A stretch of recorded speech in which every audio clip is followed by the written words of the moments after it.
आओ थोड़ा सा संप्रदाय शब्द को समझने का प्रयास करेंगे। वैसे संप्रदाय अच्छे शब्दों में है, संप्रदाय शब्द की व्याख्या में नहीं जाऊंगा, फिर कहूंगा संप्रदाय बहुत अच्छे शब्दों में है, लेकिन आजकल रूढ़ होकर संप्रदाय को खराब माना जाता है। कोई झगड़ा हो जाए तो कहते हैं कैसा झगड़ा हो गया, सांप्रदायिक झगड़ा हो गया, तो वो एक अलग तरह से माना जाता है। और उसी अर्थ में इसे समझने का प्रयास करते हैं। देखो दुनिया में हम हैं, हिंदू हैं, मुसलमान हैं, ईसाई हैं, बौद्ध, जैन, यहूदी, सिख और बहुत सारे हैं। लेकिन तनिक ध्यान से देखो तो, ध्यान से देखो तो 1450 साल पहले संसार में कोई मुसलमान नहीं था। दुनिया का सबसे पहला मुसलमान कौन है? मोहम्मद। भाई मोहम्मद से पहले कोई मुसलमान थोड़े था। मोहम्मद ने ही तो कहा कि जो मोहम्मद और कुरान पर ईमान नहीं लाता वो क्या कहलाता है? काफिर कहलाता है। इसका मतलब यह है मोहम्मद के माता पिता भी, ये तो तय हो गई बात, सिद्ध हो गई भाई, क्योंकि पहला मुसलमान कौन था? मोहम्मद। उससे पहले कुरान थी ही नहीं, तो वो कुरान पर ईमान कहां से लाते? तो दोनों क्या थे? काफिर थे। अच्छा, पूरा खानदान काफिर था उसका। पहले जो उससे पैदा हुए वो पूरा खानदान काफिर था उसका, पूरा खानदान, क्योंकि कुरान तो थी ही नहीं, बेचारे ईमान काहे पर लाते? ईमान लाने के लिए चीज तो चाहिए, चीज आई बाद में। 1450 साल पहले जब दुनिया में मुसलमान नहीं थे तो कौन थे? तो कौन थे? नहीं, जिस जगह मुसलमान रहते थे वहां का अगर ठीक से ध्यान दो तो वहां ईसाइयों की सत्ता चलती थी। ज्यादातर किनकी चलती थी? ईसाई थे, यजीदी थे, कुछ और ऐसी खिचड़ियां चलती थी, कुछ मूर्ति पूजा आदि चलती थी, बहुत सारी चीजें चलती थी वहां, वो सारे लोग रहते थे। लेकिन ईसाई कब आए? पहला ईसाई कौन था? अरे मसीह कहाँ का? मसीह तो महापुरुष को कहते हैं। पहला ईसाई था ईसा। अच्छा, ईसा कौन था? बताओ, ईसा के पिताजी का नाम क्या था? अरे खुद ईसा को नहीं पता, आपको क्या पता होगा? वो तो पैदा ही कुंवारी कन्या को हुआ था। है, माँ का नाम सबको पता है, माँ का नाम था मरियम। सुना है ना नाम? पिता है ही नहीं। मैंने पूछा पादरी महोदय ये कैसे हो गया? पिता नहीं है, माँ गर्भवती हो गई। तो कहते हैं एक दिन खुदा ख्वाब में आया और मरियम गर्भवती हो गई। पूरा मेडिकल साइंस फेल, पूरा मेडिकल साइंस फेल हो गया। ख्वाब में खुदा आया और मरियम गर्भवती हो गई। मैंने कहा पादरी साहब फंस जाओगे। मरियम तो स्त्री थी, कन्या थी, उसके पेट में यूट्रस था, बच्चेदानी थी, गर्भाशय था। ख्वाब में खुदा आया, गर्भ ठहर गया। अगर किसी दिन तेरे ख्वाब में आ गया तो गर्भ कहां ठहरेगा? किडनी में या फेफड़े में? तेरी तो बच्चेदानी है नहीं। अच्छा, अगर एक ही रात में खुदा 2 बार आ गया और अगले हफ्ते फिर खुदा आ गया, तो भैया पादरी महोदय डिलीवरी भी ऐसे होगी जैसे कुत्ते कुत्तियों की होती है। 10-20 पैदा होंगे और फिर वो अपना ज्ञान बांटेंगे। ईसा पैदा हुआ आज से 2000 साल पहले। इसका मतलब है 2000 साल से पहले कोई ईसाई भी नहीं था। फिर कौन था भाई? फिर कौन था? तो लोग कहते हैं उस समय यहूदी थे, क्योंकि ईसा किनके घर में पैदा हुआ था? यहूदियों के घर में। अरे ईसा खुद भी तो यहूदी था, बाद में ही तो उसने ईसाई धर्म चलाया। वो तो खुद यहूदी था। उसका वो पिता जिसने उसकी माँ के साथ ब्याह किया वो भी यहूदी था, उसकी माँ भी यहूदी थी, वो सब यहूदी थे। लेकिन यहूदी, सबसे पहला यहूदी कौन था? इब्राहिम। उससे पहले कोई यहूदी भी नहीं था। इसका मतलब 3500 साल से पहले संसार में कोई मुसलमान नहीं था, कोई ईसाई नहीं था और कोई यहूदी भी। कौन था फिर? कौन था? तो लोग कहते हैं पारसी थे। कौन थे? ये पारसी भी इनके आसपास के 200-400 साल का अंतर है। 350 से 450 साल कर लो, 450 साल पहले पारसी पैदा हुए। उससे पहले कोई पारसी भी नहीं था। तब कौन था? तब कौन था दुनिया में? तब दुनिया में केवल एक जाति राज्य करती थी। तब दुनिया में केवल एक तरह के लोग रहते थे। तब दुनिया में केवल एक आस्था थी, एक विश्वास था, एक मत था, एक मजहब था, एक संप्रदाय था, एक सारी व्यवस्था थी पूरे भूमंडल पर। और पूरे भूमंडल पर केवल और केवल कौन सी जाति निवास करती थी? आर्य जाति निवास करती थी, जो आज बिगड़कर हिंदू कहलाने लगे हैं। यही जाति निवास करती थी। हम उनके वंशधर हैं जिनमें मर्यादा पुरुषोत्तम श्री राम ने जन्म लिया। हम उनके वंशधर हैं जिनमें ययाति ने जन्म लिया। हम उनके वंशधर हैं जिनमें नहुष ने जन्म लिया। हम उनके वंशधर हैं जिनमें ऐसे महान पुरखों ने जन्म लिया जिनका एक एक जीवन दूसरों की शताब्दियों पर भारी है, दूसरों के युगों पर भारी है। हमने उनमें जन्म लिया। लेकिन जानते हो ये आर्य अपने रिचुअल्स में क्या करते थे? इनके सांस्कृतिक क्रियाकलाप क्या थे? तो ये दिन में 5 यज्ञ करते थे। क्या करते थे? दिन में 5। कौन से हैं वे 5 यज्ञ? बोलो, पता तो है सबको। ब्रह्म यज्ञ यानी संध्या, दूसरा होता है देव यज्ञ, तीसरा पितृयज्ञ, चौथा अतिथि यज्ञ और 5वां बलि वैश्वदेव यज्ञ।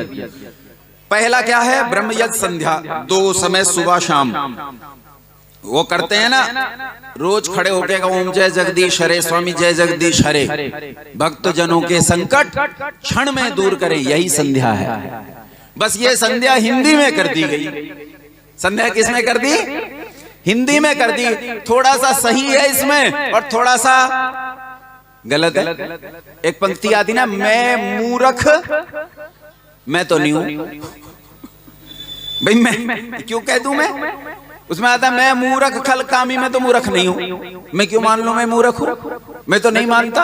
अरे पढ़ा लिखा हूं, बुद्धि लगाता हूं, तर्क लगाता हूं। तू मूर्ख है? ये भी नहीं मूर्ख।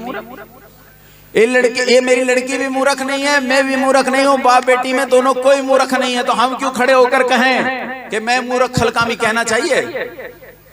थोड़ा सा गलत है, थोड़ा सा सही भी है। इसे ही अगर वेद के अनुकूल करने लगो तो सब सही हो जाएगा। उसे ब्रह्म यज्ञ कहते हैं। आपने सुबह ये संध्या की थी, शाम को संध्या की थी, और ये संध्या 2 समय करनी चाहिए। अगर संध्या ना करो तो ऋषियों ने इसके लिए कानून बनाया है। कहते हैं यो न तिष्ठति पूर्वाम यो न उपासते पश्चिमाम स साधु बहिष्कार्य सर्वस्मात् द्विजकर्मणा। जो सुबह और शाम संध्या नहीं करते, ऐसे लोगों को पकड़कर समाज से बाहर निकाल दो। उन्हें समाज में रहने का कोई अधिकार। लेकिन अभी तो उल्टा ही है। जो संध्या करेगा ये शायद उसे ही पकड़ के बाहर निकाल दे। लेकिन संध्या करनी चाहिए। दूसरा है देव यज्ञ। देव यज्ञ होता है अग्निहोत्र। सुबह जो यज्ञ करते हो ना, वो अग्निहोत्र कहलाता है। अच्छा, ये तो विशेष हो रहा है। वेद मंदिर है, प्रतिदिन जो होता है वो भी विशेष होता है। लेकिन अगर सच में रोज का दैनिक यज्ञ घर में करो तो 9 मिनट से ज्यादा नहीं लगती हैं। 8 से 9 मिनट में खत्म हो जाएगा। संकल्प पाठ से शुरू होता है। ईश्वर स्तुति प्रार्थना उपासना इसका हिस्सा नहीं। संकल्प पाठ से शुरू होगा। आचमन करो, अंग स्पर्श करो, दीप प्रज्वलन, उसके बाद 16 आहुतियां हैं आपकी, और 16 आहुतियों के बाद सर्वम वै पूर्णम स्वाहा, और यही यज्ञ समाप्त। यज्ञ प्रार्थना आदि और बाद का जो पुरस्चरण है वो भी इसका हिस्सा नहीं। जो दैनिक करना चाहते हैं वो 8 से 9 मिनट। अच्छा, कर सकते हैं कि नहीं? वो अभी कह रही थी कि जहर खाने के लिए भी टाइम नहीं है। बताओ, 8-9 मिनट सुबह, 8-9 मिनट शाम होती हैं कि नहीं? एक व्यक्ति कहता है अगर 2 समय ना कर सकूं तो मैंने कहा 1 समय कर ले। तो बोले अगर 1 समय रोज ना कर सकूं तो मैंने कहा साप्ताहिक रविवार में कर लो। तो बोले अगर रविवार में साप्ताहिक ना कर सकूं तो मैंने कहा पाक्षिक कर लो, अमावस्या पूर्णिमा को कर लो। मैंने बोला अगर पाक्षिक भी ना कर सकूं तो मैंने कहा मासिक कर लो। बोले अगर मासिक भी ना कर सकूं तो मैंने कहा त्रैमासिक कर लो। बोले अगर त्रैमासिक भी ना कर सकूं तो मैंने कहा डूब मरो। अरे इतना भी नहीं कर सकता तो और इससे नीचे कहां जाएगा? तो जो बहुत व्यस्त है, जैसे राजा आदि के लिए लिखा है कि उनके पुरोहित उनका यज्ञ करें, तो ऐसी व्यस्तता हो तो आप जो है रविवार को कर लो, नहीं तो प्रतिदिन यज्ञ करना चाहिए। बिना यज्ञ करे नहीं रहना चाहिए। तीसरा यज्ञ है पितृयज्ञ, माता पिता की सेवा। कैसों की? मरे हुओं की के जीतों की? मरे हुओं की कौन कौन कर सकता है? हाथ उठाओ। एक आध मरे वो करी तो होगी, 15 दिन खूब की होगी, कितने दिन हो गए करी तो होगी, लेकिन इससे बचो। जीते माता पिता की सेवा होती है, मरो हुओं की सेवा नहीं होती। श्राद्ध जीते हुए का हो सकता है, मरे हुए का श्राद्ध नहीं होता। इसलिए अपने माता पिता का श्राद्ध प्रतिदिन किया करो, रोज किया करो, सुबह से शाम तक किया करो। माता पिता की पूजा होती है, उनकी सेवा करना, टहल करना। अतिथि यज्ञ, अतिथि यज्ञ है घर पर अतिथि आ जाए। अतिथि इन्हें कहते हैं जो मेरे पीछे बैठे हैं। सन्यासी और वानप्रस्थी, इनका नाम क्या है? अतिथि। इसमें दो और जोड़ लो, एक होता है ब्रह्मचारी और दूसरा होता है विद्वान गृहस्थ। ये चार जोड़ लो, ये चार कहलाते हैं अतिथि। क्योंकि शतपथ ब्राह्मणकार कहता है विद्वान सो ही देवा, जो विद्वान है वही देवता होता है। इसलिए इन अतिथियों की क्या करो? पूजा करो, सेवा करो, टहल करो।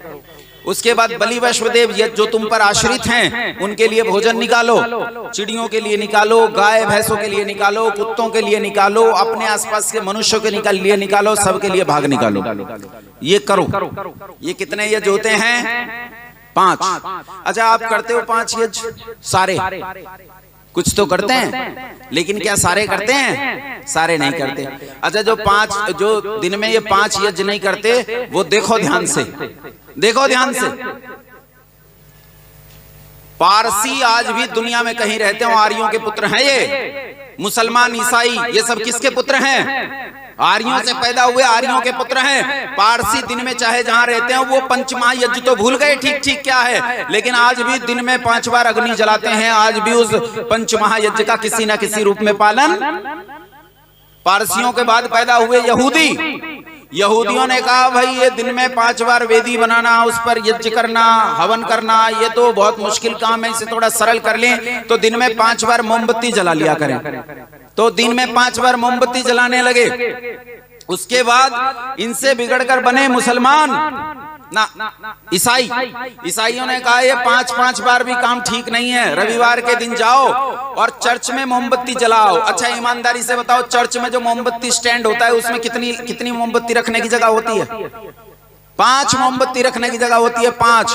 आज भी किसी ना किसी रूप में पंचमहायज्ञ का पालन कर रहे हैं। उसके बाद आया मोहम्मद ने कहा आग वाग का काम ही बेकार है, अरे सीधे भगवान का नाम लो, 5 बार भगवान का नाम लो, पंचमहायज्ञ हो जाएगा। मुसलमान आज दुनिया में 5 बार क्या आता करते हैं? नमाज।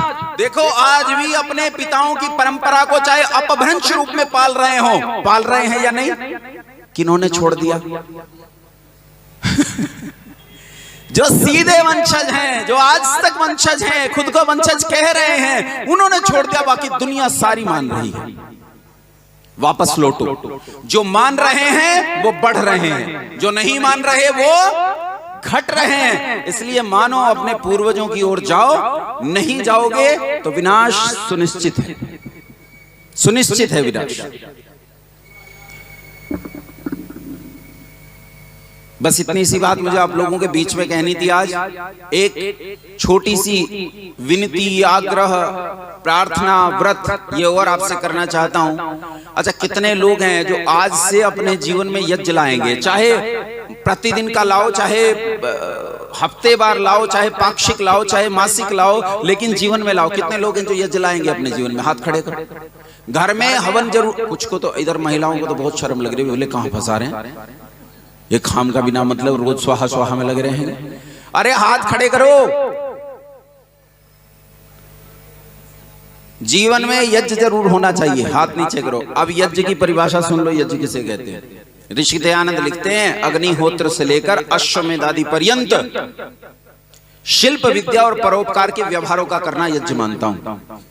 अग्निहोत्र से लेकर, जो अग्नि जलाई उस अग्निहोत्र से लेकर अश्वमेध आदि पर्यंत। अश्वमेध यज्ञ कौन करता है? राजा करता है। तो यज्ञ को जन्म दो, अग्निहोत्र को जन्म दो और खींचकर कहां तक लेकर जाओ? अश्वमेध यज्ञ तक, कि कल मेरी पीढ़ियों में कोई एक पैदा हो जो अश्वमेध यज्ञ करने की ताकत जुटा सके, जो यहाँ चक्रवर्ती साम्राज्य स्थापित कर सके, जो इतना बड़ा काम कर सके। ऐसा हम पैदा करें, पर पहले हम अग्निहोत्र को तो जन्म दें। यहां से शुरू करेंगे तो वहां तक पहुंचेंगे।